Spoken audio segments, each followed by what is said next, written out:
Hello, I'm Cheryl Hawkins. Welcome to Solutions, the series that highlights the incredible work that nonprofits do every day to help solve problems in our communities.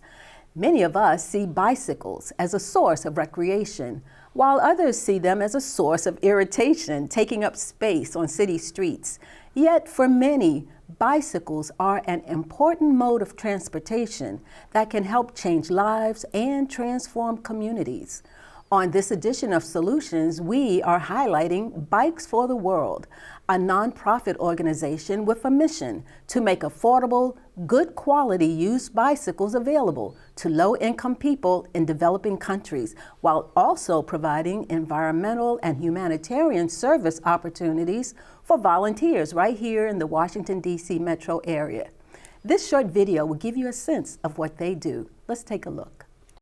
Bikes for the World is a nonprofit organization whose objective is to help improve people's lives with, through access to a bike.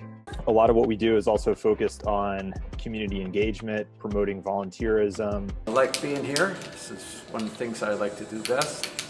I've had a love affair with bikes since I was a little kid. Still have it, 65. And quite honestly, recycling, reducing the amount of bikes that are going into the waste stream.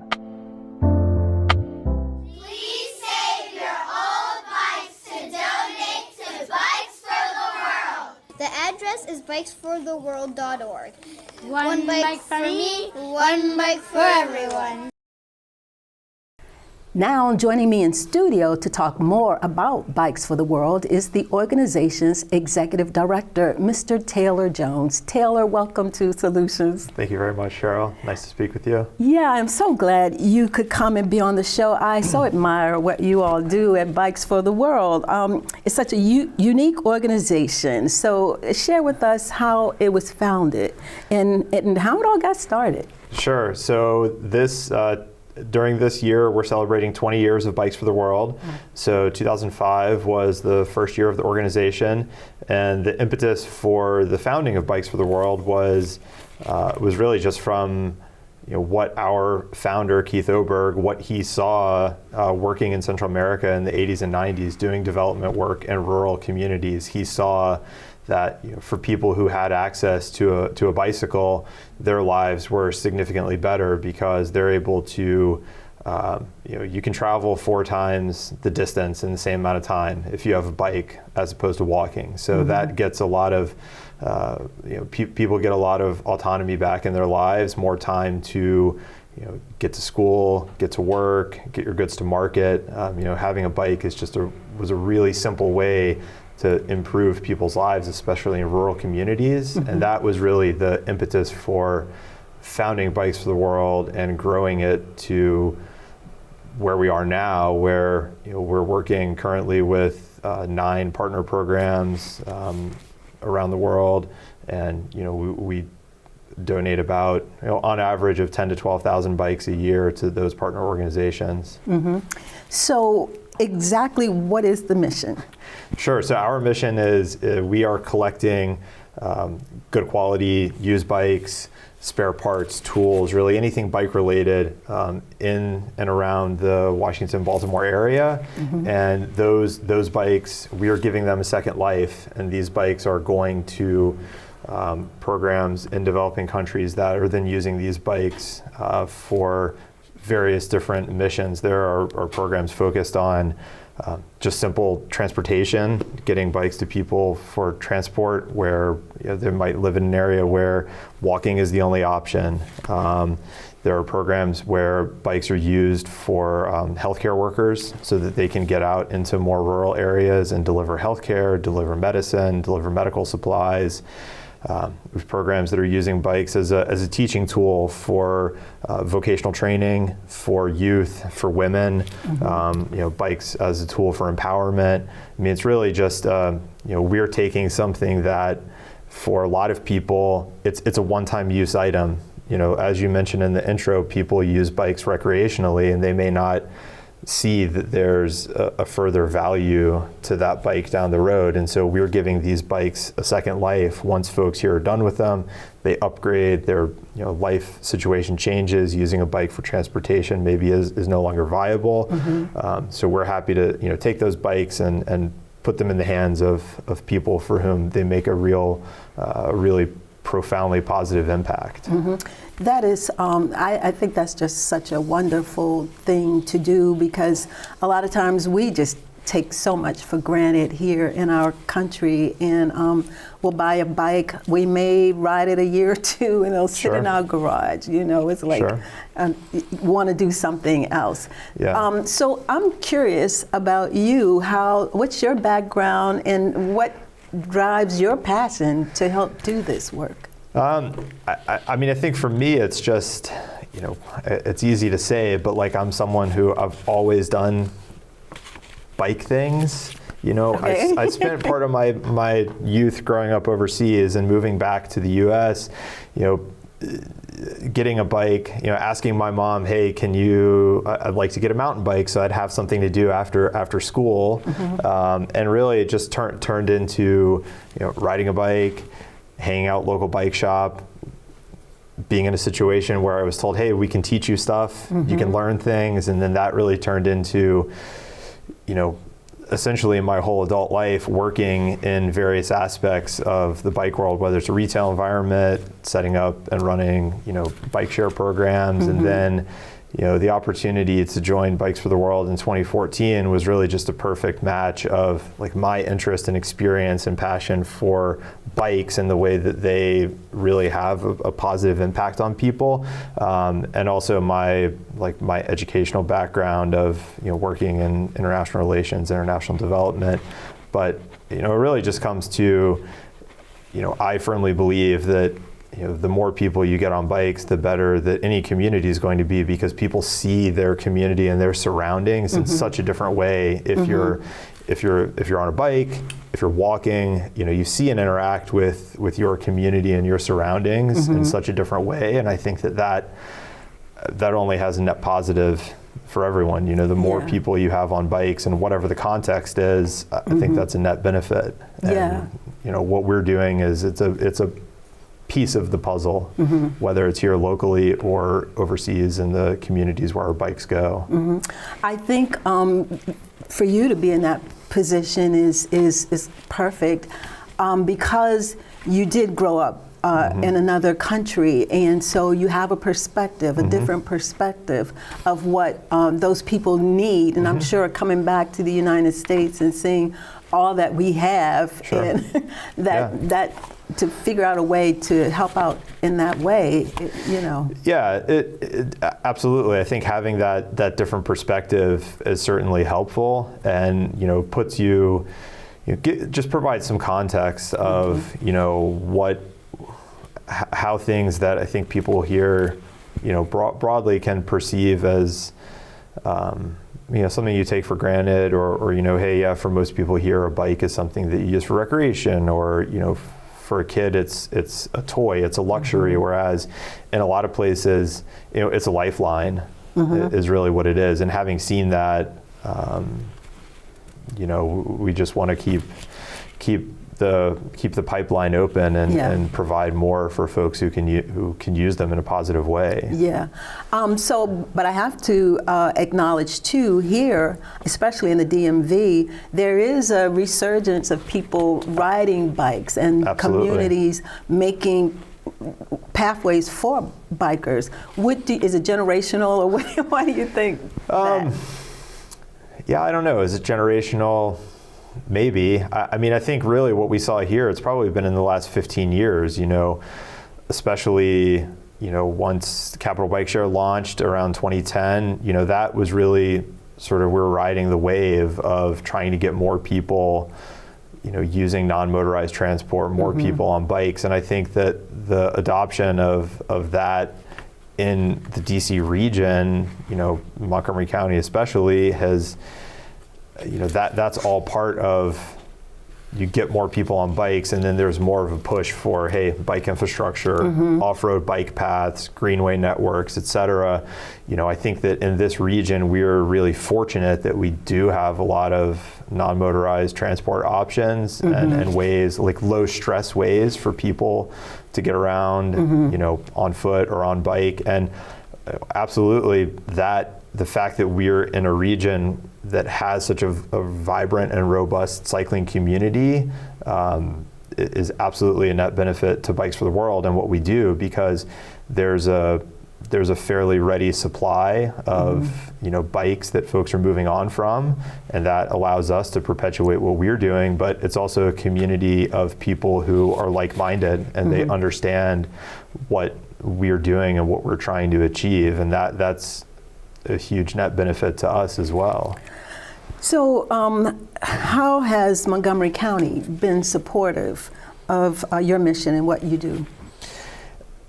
Montgomery County has been incredible for Bikes for the World. We've been in Rockville for 8 years now, and I have found that the civic-minded nature of people in Montgomery County is just absolutely incredible. Like the amount of people that we have who are interested in volunteering, that's a huge part of our mission because we're a small organization, so we're very much volunteer-driven and community-supported.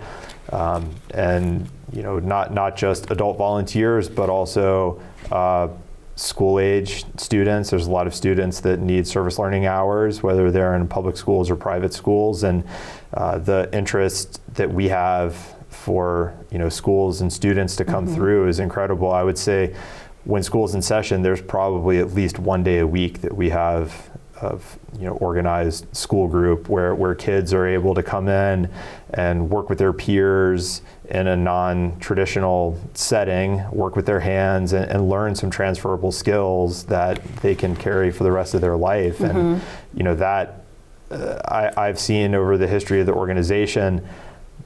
I think being in Montgomery County has really just advanced that part of what we do more than we would have seen if we'd been elsewhere. Let's talk a little bit more about the programmatic impact that Bikes for the World has in other countries. For instance, in Ghana, they help to address transportation challenges in rural areas. In Madagascar, they are a source of creating jobs and income. Talk about that a little bit. I think that's great. Sure. It's not just for transportation. No, absolutely. I mean, in Ghana, specifically, the program we work with there is called Village Bicycle Project, and they focus primarily on working in rural communities. And there's really two facets to how our donated bikes make an impact there. One is a lot of these bikes end up in the hands of students for whom getting to and from school is really a big undertaking. Having been there, I was there last year, having been there and speaking with educators and parents and students, there's kids who are getting up at 3 and 4 o'clock in the morning to walk 3 hours to school. Wow. And so you can surmise from that there's a really high attrition rate in terms of students dropping out because families might need them at home to help earn money. And when they look at, hey, you're spending a huge amount of time each day just walking to and from school, it's a really easy decision, for that part of someone's life to shift to something else. And so, getting bikes to kids who have these huge distances to travel, especially for girls and young women, is, we've seen over 20 years of sending bikes to West Africa that those are really a really vital part of keeping kids in school, improving their attendance, improving their academic performance. And also in those communities, these bikes are, the way I like to think of it, it's not just a bike, it's the school bus, it's the family SUV, it's, a truck and trailer to get your goods to market. Bike's not used by one person, it's usually used by 4 or 5. And, it's a similar situation in Madagascar where the bikes are going to cooperatively run social enterprise programs. So the bikes are repaired and sold locally, so that's generating income, generating jobs, and it's providing bikes that are, affordable, and then that revenue goes back into the community-run co-op, and they can use those funds for other non-bike related projects, whether they're agriculture programs or buying medical supplies. That's amazing. We're going to talk a little bit more, but we're going to take a short break right now, and we'll be right back with more on Bikes for the World. Stay with us.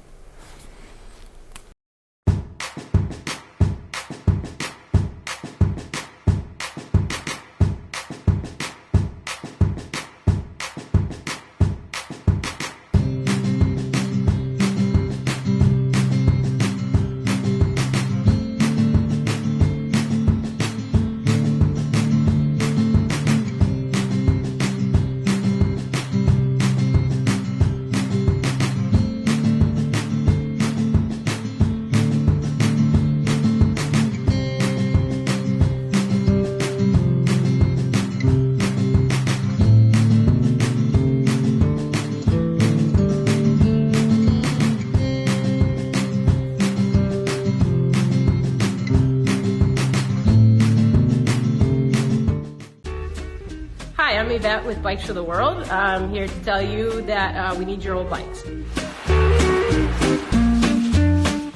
We ship bikes around the world to other nonprofit partners who fix them up and donate them to people who need them for school, work, and healthcare. Right now we have the next shipment we have going out to Madagascar, and we definitely need 24-inch bikes, mountain bikes. Those are the most needed bikes. So if you have any of those, you can drop them by the warehouse in Rockville. Or we also work with a bunch of local bike shops, and you can look on our website and find out where you can donate before the end of the year.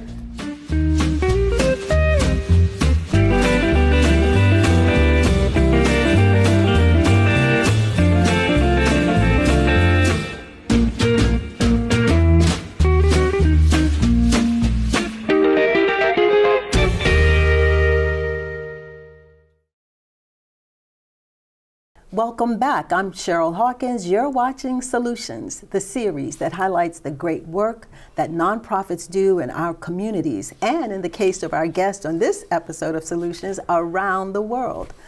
On this episode, we are highlighting the important work of Bikes for the World, a nonprofit organization that has donated over 200,000 bikes to communities across the globe. And my guest is Bikes for the World's Executive Director, Taylor Jones. So Taylor, you all have donated over 200,000 bikes. That's a lot of bikes. A lot of bikes. How many countries do you serve that these bikes have gone to? Sure. So over the history of the organization, we have donated bikes to programs in 31 countries. Currently, we have 9 active partner programs in Central America, Caribbean, Sub-Saharan Africa, and Southeast Asia. And how do you develop those relationships across the globe? How do you know who to work with? Yeah, it's a good question. And we have, I think the thing I would say is that our main interest is in developing and building and scaling long-term relationships, because both us and the partner programs that we identify and work with, we want to make long-lasting impacts in the communities where these bikes are going and where these organizations are based. So we have programs in El Salvador and Costa Rica and in Ghana that we've worked with for 20 years. Wow. There are newer programs. We have a program partner in Rwanda that we've worked with for, I think this is year 3 or 4, and that came to us through another bike reuse organization that they had been supporting them and said, hey, this is a great program that needs more resources because they want to really scale what they're doing. And I think for us, it's really, we want to work with programs that I think have a similar ethos to us, where these are programs that are rooted in their community, that are run by people in the community, and that have a real idea of what the constituents and residents in those communities need. And our role is to be to be a good partner and provide the resources that these partners need. It's not up to us to determine what the focus of these different programs should be. And I think that the variety of programs that we work with speaks to that. We have a lot of confidence and want to place a lot of confidence and trust in the organizations we work with, that they know best what their communities need. Right. And we want to be a partner in helping them make an impact there. So the countries that you mentioned, I believe most speak English. Are there any language barriers in countries that you work with? There are some. We have English-speaking countries, French-speaking countries, Spanish-speaking countries. I have French fluency from growing up in North Africa, so that's not really an issue. But we do have, there are some challenges. So, for instance, working in Madagascar, these are, the bikes are going to rural communities where not everyone speaks French, and so we have an in-country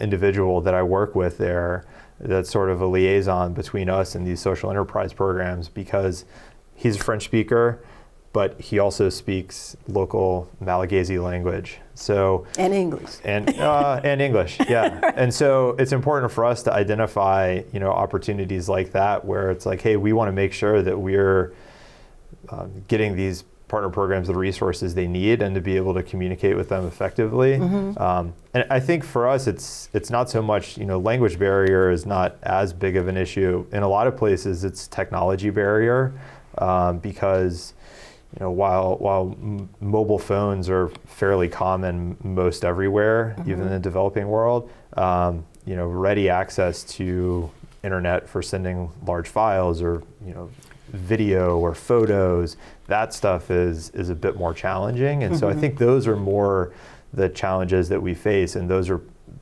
things where there's ways around that. And if we can help with hey, if there's partner programs that need some technology to make what they do better, we can try to source that. But those are challenges, shipping challenges. I can imagine shipping challenges. There are a lot of factors that we have no control over. And as we saw when the Key Bridge in Baltimore collapsed, that's a curveball that nobody can be ready for. But those are things that we have to roll with the punches and try to take them head on as best we can. So are the programs in all of the countries the same, or like in some countries, they need help with kids getting to school? Some people need help with transportation to get health. Sure. So are they all? Do they all have the same? They're not all the same. They don't all have the same focus. So we have several programs where the focus is bikes for kids to get to and from school, but there's also programs where the bikes are really used as a tool for community empowerment, vocational training. Like in El Salvador, the organization we work with there, they have a large central workshop, and a big part of what they're doing is using that workshop to teach transferable skills to youth. And in the past few years have launched a program that's focusing on women and getting women hands-on mechanic skills and providing them also the business skills to where they can open their own small-scale home-based bike repair business. And so that's something that is fairly common across a number of our partners. And I think that's really important aspect of how can we take a bicycle and turn it into lifelong skills? How can you turn it into seed money for something else that's not even necessarily bike related? I think for us, that's really interesting. And when we have partner programs that are interested in sort of innovating that way, we're really enthusiastic about that and really try to push them and say, hey, how can we try to leverage a bike, which is the most incredible creation? How can we leverage this into something else? That's very and we're always looking for that solution. Awesome. Yes, Yeah. that's the name of this show. Solutions. So 200,000 bikes that you all have donated could not have been done by the 3 people that you told me work That's true. at Bikes for the World. True. So obviously you've got volunteers. Talk about your volunteers and what they do. Yeah, I mean, our volunteers are really the lifeblood of our organization.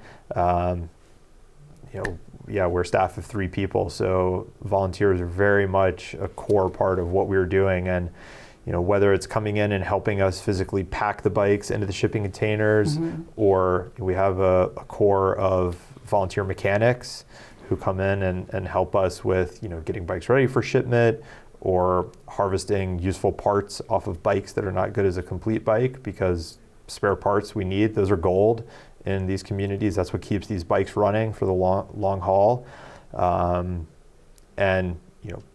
I also consider community organizations that host bike donation events on our behalf and collect bikes that come to Bikes for the World. Those people are really champions of what we do, and that's a really key connection between us and their community, their neighborhood, their social network. So there's a number of different ways that volunteers help us, whether it's just hands-on or helping us make connections with new volunteers, new donors, new schools. That's really what keeps us running. And I think that as a small organization, we do a really good job with volunteer retention and really having a core network of people who've been involved with us for 20 years or more. Yeah, I've seen so many of the pictures of people on the other end getting the bike. So I'm sure as a volunteer, you can see how that is really helping, makes you want to keep helping. It's being appreciated, the work that you're doing. Yeah, and we try to really, we really try to connect those 2 dots of, hey, if we have a volunteer group or someone who's hosting a bike donation event this week or this weekend, we can tell them, hey, the bikes that you touched today, the bikes that people in your neighborhood donate at this donation event, these bikes are going to end up in Rwanda, Sierra Leone, Madagascar, wherever. And then when the bikes arrive, we have photos, we have success stories from those communities, and you connect the dots back with the photos and the interactions you have with folks on this end, and that's really what it's all about, because you want people to really have a tangible, have something tangible that they can say, hey, I played a role in making this happen. Yeah. So time is getting away from me, but so. Share a success story with me. Yeah, I think for me, there's a couple that really stick out in my head. But one is the 100,000th bike that we donated went to our program in Costa Rica, which is a microcredit program. The 100,000th bike ended up with a student named Geraldo, and Gerardo, he used that bike to go all the way through basically elementary school, middle school, and due to his academic performance, he got a scholarship to go to secondary school. Wow. And so really that bike was instrumental in his, upward academic trajectory. And, for us, that's what it's all about, is that sort of long-term impact, and not having it be just a one-time thing. Yeah. And, we've seen that in other places, like in Sierra Leone, our bikes and the tools that we've sent and the support we've provided went to a woman named Isata, and she, through our support, received training and tools and seed money to set up her own business and become the first female bike mechanic in Sierra Leone. So, to me, I think those are really success stories that point to the positive impact that we're able to make through the community that supports us and through our volunteers and through the effort and sweat equity that everyone puts into Bikes for the World, and we want there to be 200,000 success stories like that. That's awesome. Taylor, thank you so much for Sure. being on Solutions. Thank you for the work you do and Thank your you. team of volunteers. This is absolutely life-changing. Thank you. Great stuff. Yeah. Thank you. Appreciate it. Thank you. Again, I'd like to thank Taylor Jones, Executive Director of Bikes for the World, for being my guest on this episode of Solutions and for sharing with us the insightful global work they do to help others in need. If you'd like more information about Bikes for the World, you can visit their website at bikesfortheworld.org, or you can give them a call at 703-740-7856. I'm Cheryl Hawkins. Thanks for watching, and I'll see you next time for more Solutions.